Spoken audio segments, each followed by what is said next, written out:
Hey, what's up there, daily fantasy sports fans? My name is Ryan Kostrowski. This is the DFS 5 pack. It is now, I believe, day 5 without DFS. The NBA is on all-star break for the rest of today and tomorrow. So, like most of you guys, I'm absolutely jonesing to play. Dabbled in the all-star game. That went well. Didn't play for much. Just kind of really, really needing this game to come back. And it's nice to get a little break, but I'm sure most of you guys are probably in the same boat. I'm sure some of you guys who don't even know hockey are probably messing around with hockey. We've all been there and we've all done that. We just want our game to come back because as much as the break is nice, like I just need it. I need my sports, man. I'm sure you guys probably can relate to that. All right, so we are here to talk about tip of the day. If you're new to the station, tip of the day is just that. Spend a couple minutes each day talking over some of the little nuances of DFS, some of the things that can, especially for newer players that can help you get better. Maybe you haven't picked up on yet, or maybe you haven't noticed. If you're new to the station, guys, easiest way to get more videos, press that red button that says subscribe. Thumbs up, always appreciated. So this is a tricky subject to address.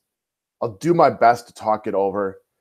That being said, I'll probably leave some things out. And it's also difficult to talk about because it's not an exact science. I can't just give you like a cardinal set of rules that always work or always don't work, but it's talk about, is it always important for a player to be starting in NBA DFS? Now, the majority of the time, that answer is no. And very often, it can be beneficial for a secondary type of player to run with the second unit because he will get a higher usage rate. He will be more involved in the offense. He'll become more of a go-to guy. You guys know I'm a Wisconsin resident, so think about the Milwaukee Bucks right now. Loaded front five, right, with Bledsoe, Brogdon, Middleton, Giannis, and Brook Lopez. So what happens if Middleton is out for the night and they start Tony Snell? Does Tony Snell put up Middleton type of numbers? No, of course not. Not the same player. Plus, the Bucks have 4 guys around him who are significantly better offensive players, and he's not going to get a major role within the offense. Now, he might hit a couple of threes and end up okay, but ultimately he's there a little bit more just to stretch the floor, be a subtle little threat on the outside, play some defense and things like that. But he's not going to be the go-to guy in offense. Now, on the flip side of that, imagine if the Milwaukee Bucks are very shorthanded on the night, missing a starter, missing a couple of backups that are resting or out for injured or whatever it might be, and they're down to about 8 guys. Now, he might get a bigger run with the second unit and have to play more minutes, in which case he might have a better role. But ultimately, his name is still Tony Snell. And unless he's playing 35 minutes for a completely depleted team, he's not going to have a major role offensively within the team.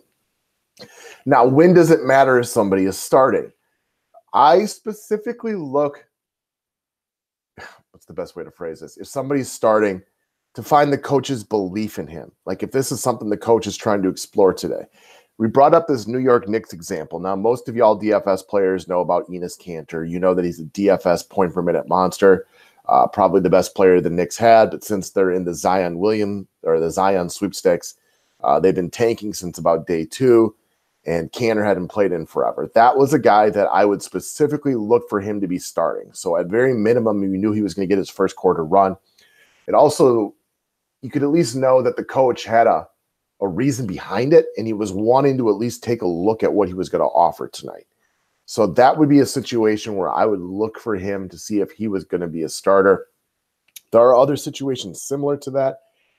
You think about like the Golden State Warriors, and if DeMarcus Cousins is out for the night and Kevon Looney is starting over Jordan Bell, that gives me to me a little bump up for him. He's not a guy who is going to be a huge focal part of the offense with all that talent over in Golden State anyway.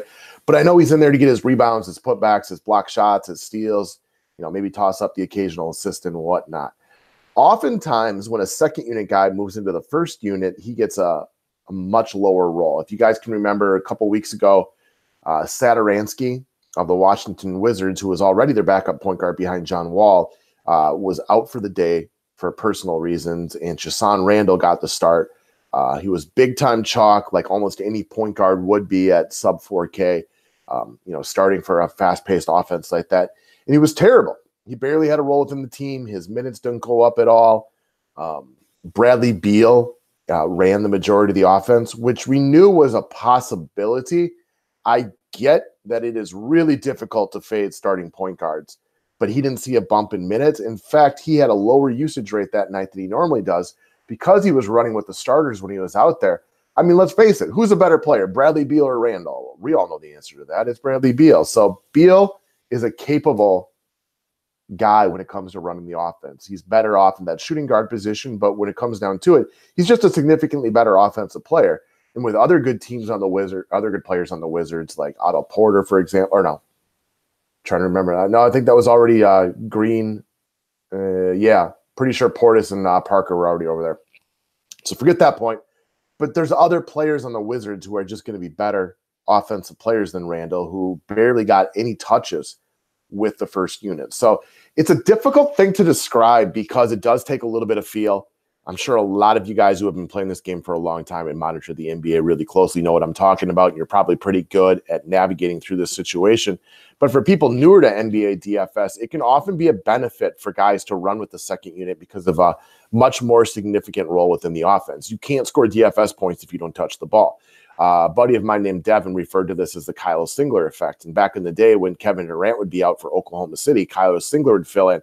And you would think, oh, man, they're going to need another scorer, so he'll take a bunch of shots. Well, dude would be out there playing 22 minutes, might take a total of 3 shots, get no touches. Yeah, he's a starting shooting guard for 3K, but he still was only coming in with 4, 5, 6, 7 DK points at the end of the night, which ended up not being a very good start. So it is worth noting, oftentimes minutes is the thing that you're looking for. And the only way I care more about starting is, does it give you a better conclusion that you feel like the starter or he's going to get more minutes than he would have otherwise? Some coaches it matters, some doesn't. It's something you got to play by feel. Every coach and situation's a little bit different. Sometimes you'll be right and sometimes you'll be wrong. But the basic blanket answer is no, it does not matter if somebody is starting. All right, guys. I think I've rambled on long enough. Hopefully that made sense to some of you. If not, my deepest apologies. It was a difficult subject to try to talk about because it is more feel than fact, but it's all, it's what you can get from experience. A lot of you guys already have it. Some of you guys are going for it. Keep working hard and studying up on the NBA, and it'll feel more comfortable to you as you make those decisions. All right, guys. Thanks a lot.